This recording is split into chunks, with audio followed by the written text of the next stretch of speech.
अब बात इस वक्त की दूसरी सबसे बड़ी खबर की। दिल्ली शराब घोटाले की आंच अब आम आदमी पार्टी के सांसद संजय सिंह तक पहुंच गई है। पिछले 3 घंटे से संजय सिंह के घर पर ईडी की रेड चल रही है। सुबह 7 बजे से ईडी की टीम संजय सिंह के नॉर्थ एवेन्यू वाले सरकारी आवास पर मौजूद है। बताया जा रहा है कि ईडी की 8 से 9 सदस्यों की टीम संजय सिंह से पूछताछ कर रही है और घर के बाहर सुरक्षा बलों का पहरा है।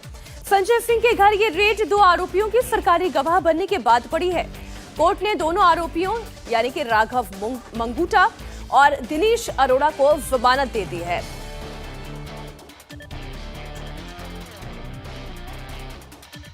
शराब घोटाले में पहले से ही दिल्ली के पूर्व deputy CM Manish Sisodia jail में है। मनी लॉन्ड्रिंग केस में सत्येंद्र जैन भी जेल में है।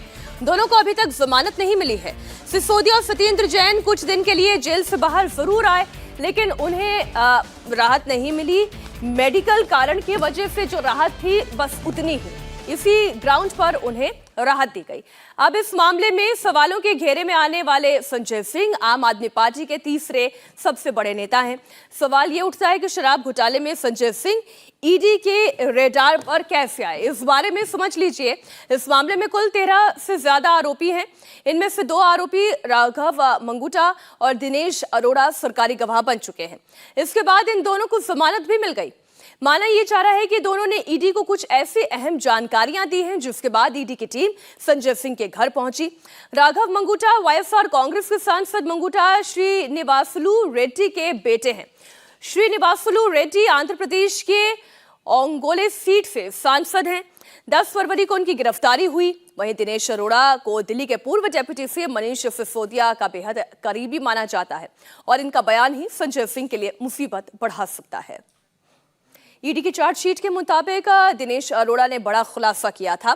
दिनेश अरोड़ा ने ईडी को बताया था कि उसने संजय सिंह के कहने पर 82 लाख रुपए जुटाए और इसका चेक दिल्ली के तत्कालीन डिप्टी सीएम मनीष सिसोदिया को सौंप दिया। इस रकम का इस्तेमाल दिल्ली विधानसभा में आम आदमी पार्टी के चुनाव प्रचार में किया जाना था। दिनेश अरोड़ा ने संजय सिंह के बारे में ईडी को और जानकारियां दी थी। दिनेश अरोड़ा ने बताया था कि कैसे संजय सिंह ने शराब मामले को लेकर उन लोगों की बैठक कराई और विवाद को सुलझाया। इस चार्जशीट में संजय सिंह का भी नाम था। चार्जशीट में संजय सिंह के नाम को लेकर जमकर घमासान भी हुआ।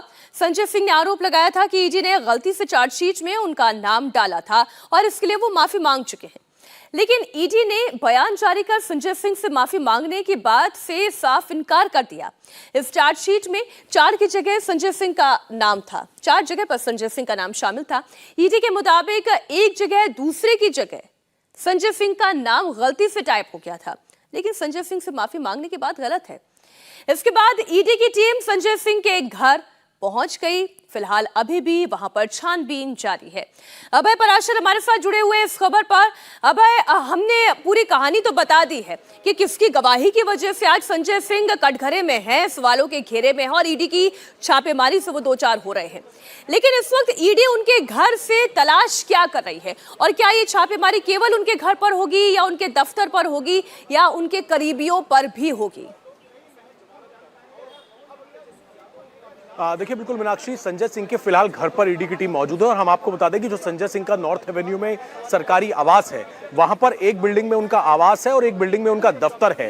ये जो ईडी की छापेमारी सुबह तकरीबन 6:45 बजे से चल रही है, सबसे पहले संजय सिंह के घर के अंदर उनसे काफी देर पूछताछ की गई। न केवल पूछताछ की गई बल्कि पूरे घर के अंदर तमाम डॉक्यूमेंट्स को खंगाला गया, क्योंकि दिनेश अरोड़ा और राघव मंगूटा जब सरकारी गवाह बन गए हैं, उन्होंने कुछ ऐसी जानकारी ईडी को दी है कि मनीष सिसोदिया ही नहीं बल्कि जब बैठकें हुआ करती थी तमाम शराब कारोबारियों के साथ जिन्हें लाइसेंस दिए जाने थे, उन सबकी मीटिंग्स में संजय सिंह का इन्वॉल्वमेंट होता था। ऐसी जानकारी जो है वो इन दिनेश अरोड़ा की तरफ से दी गई, जो कि बहुत खास बताया जाता है, न केवल मनीष सिसोदिया का बल्कि संजय सिंह का भी।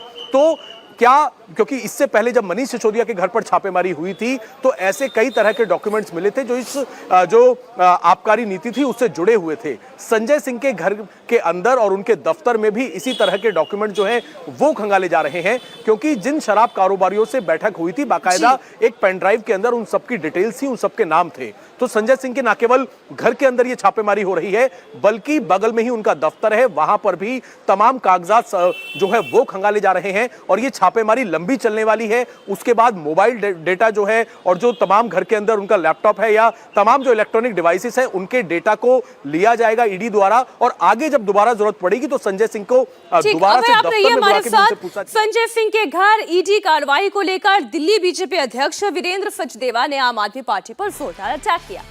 सचदेवा ने कहा कि आपके नेताओं के चेहरे बेनकाब हो गए हैं। सचदेवा ने कहा है कि आपके नेताओं ने शराब के नाम पर दिल्ली की जनता को लूटा है, करोड़ों रुपए कमाए हैं, अब उनके चेहरे सामने आ रहे हैं। शराब घोटाले में आम आदमी पार्टी के सांसद संजय सिंह के यहां आज जांच एजेंसी ने रेड की है। इस शराब घोटाले में अरविंद केजरीवाल और उनके कट्टर ईमानदार सभी नेताओं, इन सबके चेहरे अब बेनकाब हो रहे हैं। हम पहले दिन से कहते आ रहे थे कि दिल्ली की जनता को इन्होंने लूटा है और इस शराब घोटाले की आड़ में करोड़ों रुपए कमाए हैं। इस चार्जशीट में पहले से संजय सिंह का नाम था, लेकिन कल जब इस शराब घोटाले के मुख्य अभियुक्त दिनेश अरोड़ा और वाईएसआर के नेता राघव मंगूटा रेड्डी ने सरकारी गवाह बनने की ठानी, तो उसके बाद से ये तय है कि अरविंद केजरीवाल और उनके सभी साथी जो इस शराब घोटाले में लिप्त हैं, जिन्होंने दिल्ली की जनता को लूटा है, उन सबके चेहरे भी बेनकाब होंगे और ये सभी अपराधी जल्द ही अपने सही ठिकाने पर होंगे। संजय सिंह के घर पर चल रही छापेमारी को लेकर उनके पिता का क्या कहना है, ये भी सुनिए। नहीं कर रहे थे, ऐसे नहीं कर रहे थे। मैं आप ही को कह दूं बेईमान है और मैं सिद्ध न कर पाऊं तो जबरदस्ती शब्द कहा जाएगा कि और कुछ कहा जाएगा। तो ईडी की टीम सुबह आई तो उन्होंने कुछ कागज दिखाया, आई कार्ड दिखाया, कुछ बात हुई? हमारी कोई बात नहीं, मैंने केवल इतना पूछा आप लोग कहाँ से आए हैं, कौन है? मैं तो जान लूँ, मैं उनका फादर हूँ, हो सकता है मैं झूठ बोल रहा हूँ आप लोग, लेकिन कुछ तो मैं समझ पा रहा हूँ। You people have come from the department of ED, इतना तो मेरी समझ आई है। और संजय देर रात आए हैं, सो रहे हैं और मैं बहू के कमरे में जा नहीं सकता, being a father in law, अगर आप लोग परिवार वाले हों, ये मैंने उनको जवाब दिया। मैंने अपने स्तर से प्रयास किया वो जग जाए, और जैसे ही जग के आए मैंने इस टीम को उनके हवाले किया और उनके अधिकारी से कहा कि क्या मैं बाहर जाके बैठ सकता हूँ? कहाँ अंकल जी आप जाइए बैठिए।